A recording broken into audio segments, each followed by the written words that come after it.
siang Jenderal, sehat Jenderal. Mau nanyain kabar terkait kemarin 3 saksi ahli yang dihadirkan di kita, mungkin sebagai praktisi hukum gimana menanggapi hal tersebut Jenderal? Baik, terima kasih. Assalamualaikum warahmatullahi wabarakatuh. Selamat siang dan salam sejahtera untuk kita semua. Jadi mungkin sudah berkali-kali bergulir ya, sampai dengan sidang dakwaan ini dari mulai penyidikan sudah sampai hampir 8 bulan ya. Belum juga diputus-putus ya. Saya hanya bertanya dan berpikir, kok lambat banget sih? Kayak sepertinya kasus ini kayak kasus besar gitu kan. Padahal kasus yang gampang, mudah untuk dicermati. Karena juga kan tidak melibatkan banyak-banyak unsur, banyak orang. Ini kan pertikaian dua belah pihak ya, antar pihak namanya. Dari pihak Reza Gledis maupun dari pihak Nikita dan krunya. Kan titik benang merahnya kan sudah jelas. Dikatakan di situ bahwa hasil lidik sidik daripada penyidik, ya, sekali lagi hasil lidik sidik daripada penyidik telah menemukan 2 alat bukti yang menyatakan bahwa telah terjadi suatu dugaan perbuatan tindak pidana pemerasan ya, yang termaktub di dalam 369 ayat 1 Yunto 55, kemudian juga dengan TPPU-nya. Orang kan mengatakan bahwa itu pencemaran nama baik, itu kan secara sepotong. Jadi kalau pengertiannya saya ulangi lagi, suatu perbuatan tindak pidana dengan cara melawan hukum, melakukan perbuatan pencemaran nama baik atau mempublikasikan aktivitas seseorang dengan tujuan untuk memperoleh hasil dari sebagian maupun seluruhnya. Kalau hasil sebagian itu dari kata keuntungan gitu ya.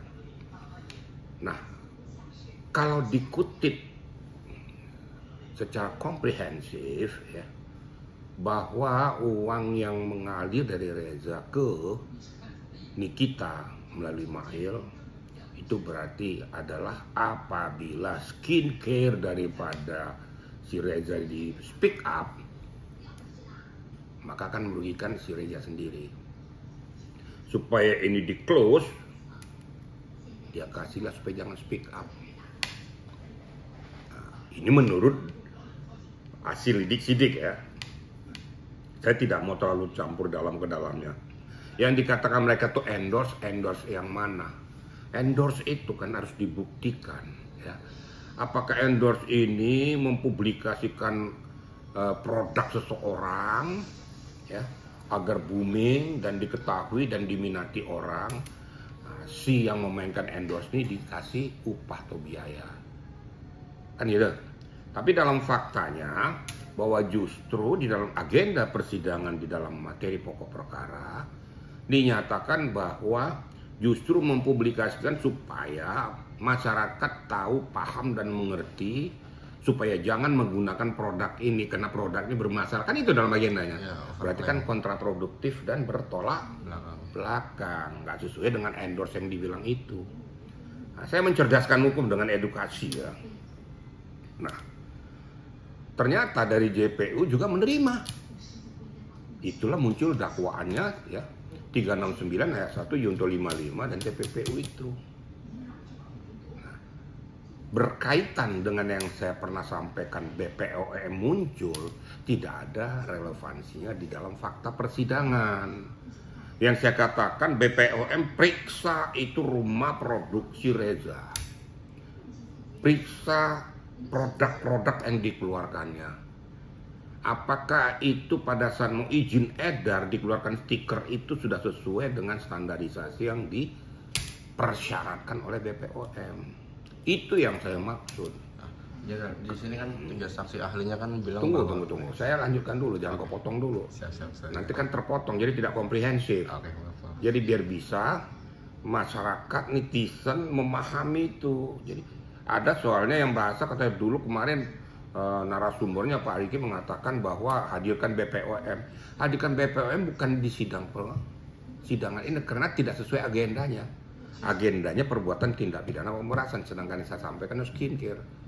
Bahkan saya katakan kalau memang bermasalah itu skincare-nya, tutup rumah produksi, sita uangnya, kenakan tindak pidana pencucian uang. Karena uang dari hasil kejahatan ya, untuk memperoleh keuntungan baik sebagian seluruhnya dengan cara menipu orang lain. Ternyata bahwa di dalamnya kemungkinan bahwa produknya itu mungkin overclaim atau underclaim. Apakah dia mengandung sulfur, mengandung zat berbahaya, mengandung merkuri dan lain sebagainya. Yang saya maksud itu. Nah, saya masuk kepada fakta persidangan. Saya udah tahu kemana media mau masuknya. Supaya mengalir dulu gitu. Di dalam fakta persidangan sudah dimunculkan semua saksi-saksi dan lain sebagainya, doktif lah segala macam lah kan gitu. Nah sekarang ahli dua, ahli bahasa, ahli pidana. Namanya saksi adecat yang dihadirkan oleh seorang terdakwa sah-sah saja secara hukum. Dan tujuannya dihadirkan mereka ini adalah untuk meringankan bahwa dia tidak melakukan perbuatan itu. Kan itu tujuannya. Sah-sah saja. Tinggal nanti JPU, hakim akan menganalisis, akan menilai pas nggak keterangan ahli ini dengan substansi permasalahan. Kan itu yang jadi masalah. Tapi kalau dihadirkan apapun disampaikan ke ahli dan keahlian dan keilmuannya ya kita nggak usah komplain. Ya kan itu keahlian dia kok. Masalah nanti nyangkut atau tidak dengan inti pokok permasalahan itu soal kedua, termasuk pidana itu. Jadi biar kita tahu, jadi kita tidak bisa mengatakan bahwa apabila saksi ahli adecat sudah dihadirkan, pasti akan bisa membebaskan, nggak bisa. Nanti tinggal tergantung penilaian hakim dan tuntutan jaksa. Pada saat tuntutan jaksa itu silakan aja dari pihak terdakwa mengajukan pledoi pembelaannya, kan gitu. Jadi saya luruskan ke depan, saya tidak membela siapa-siapa di sini. Kalau memang Reza memang bersalah, ya sikap saja. Saya juga nggak mau kalau ada produk-produk yang merugikan masyarakat luas. Gitu kira-kira ya. Oke. Tapi kalau menurut saksi tersebut kan itu bukan tindakan pidana ya, Jenderal. Di dalam persidangan dia mengatakan bahwa itu adalah perdata bukan pidana. Nah kalau secara hukum gimana mungkin, Jenderal? Ya, kembalikan lagi tadi saya katakan. Saksi ahli adecat sah-sah saja menyampaikan itu sesuai dengan keilmuan dia yang dia ketahui, yang dia pelajari. Kan saya sudah sampaikan tadi, nyangkut enggak dengan inti pokok permasalahan substansi 369 ayat 1 Yulunto 55 itu. Loh, ini kesepakatan yang mana harus dibuktikan substansi kesepakatan itu. Kesepakatan tentang apa? Endorse yang mana? Nah, ada yang satu kontrabukti dikatakan bahwa endorse itu adalah untuk mempublikasikan produk yang seseorang, kan itu endorse tuh. Agar booming dia bisa diketahui. Ternyata dalam kesaksian salah satunya bahwa agar menutupi bahwa skincare-nya Reza Gladys ini bermasalah. Saya mengumumkan supaya jangan masyarakat tertipu oleh produk skincare, kan gitu. Bertolak belakang nggak? Nah, kita ayo pikir cerdas saja gitu loh. Nah, seharusnya yang saya perlu sampaikan itu silakan aja bahwa bagaimana mematahkan daripada dakwaan JPU dengan pembuktian. Kalau ahli bahasa kan ngomong ahli bahasa aja. Karena dikatakan bahwa sekarang kan ada masalah gugatan wan prestasi kembali kan. Saya sudah tahu kemananya kamu tuh. Nah, gugatan wan prestasi tidak akan berlaku, tidak akan jalan atau gugur dengan sendirinya apabila bahwa gugatan itu dikatakan wan prestasi itu berbau pidana.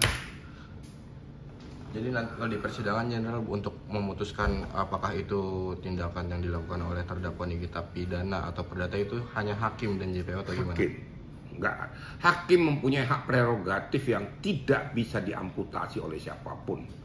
Artinya jika hakim memang memutuskan itu tindakan perdata, Niki bebas atau gimana Jenderal secara hukum? Saya nggak mengatakan mau ini perdata atau nanti aja hakim nanti. Kalau saya katakan ini tindakan perdata, saya mendahului hakim. Nggak boleh. Nyatanya faktanya bahwa itu sudah masuk ke ranah pidana. Buktinya berani JPU melanjutkan penahanan itu. Sekarang hampir 8 bulan. Kalau secara hukum pidananya itu karena Nikita menerima uang sebesar 4M dari Reza Gladys atau gimana Jenderal? Iya. Berarti itu titik poin utamanya di situ ya? Critical poinnya, bukan tidak. Iya, Critical critical poinnya di situ. Perpindahan uang dari Reza Gladys ke Nikita melalui Mail. Ada lagi tawar-menawar dari 5M jadi 4M, kan gitu. Nah, sekarang yang perlu dibuktikan perpindahan uang ini apakah ini berbau pidana atau perdata, kan gitu. Makanya saya bilang kalau memang perdata, buktikan bahwa ini endorse. Bagaimana cara membuktikan endorse ini? Bahwa sesuatu yang merupakan produk daripada Reza ini dipublikasikan melalui orang yang diminta untuk mengendorse itu. Tapi faktanya kan enggak. Faktanya justru muncul pula keterangan bahwa agar masyarakat jangan menggunakan produknya Reza karena bermasalah. Justru saya membantu masyarakat supaya jangan menggunakan. Nah, pertanyaan saya kepada media, bertolak belakang kan enggak? Hah? Nah, itu jadi saya minta supaya berpikir jernih antara masyarakat supaya mengerti dengan endorse mempublikasikan. Nah, lebih gilanya lagi kalau dikatakan mempublikasikan itu endorse, berarti ya kalau hukum menyatakan bahwa berarti secara tidak langsung PNI kita ini ya mempublikasikan barang yang bermasalah. Paham nggak? Kalau nanti diambil lebih jeli lagi, berarti ya PNI kita ini turut serta melanggengkan terjadinya perbuatan tindak pidana khususnya di bidang kesehatan. Jadi saya rinci gitu loh. Jadi biar masyarakat tuh saya tidak pernah berpihak parsial. Saya juga nggak kenal juga Reza. Saya juga nggak kenal Nikita kok. Untuk apa saya mau bela siapa, nggak ada untungnya. Ya. Saya hanya memberikan pencerahan, edukasi kepada masyarakat atau netizen agar jangan muncul fans buta. Kok dimakan fans buta? Fans itu boleh memberikan penguatan kepada orang yang kau fanskan, tapi jangan melanggar akidah hukum. Kau harus paham hukum itu. Kira-kira gitu ya. Oke, sip. Cukup Jenderal. Oke. Terima kasih banyak Jenderal. Nah,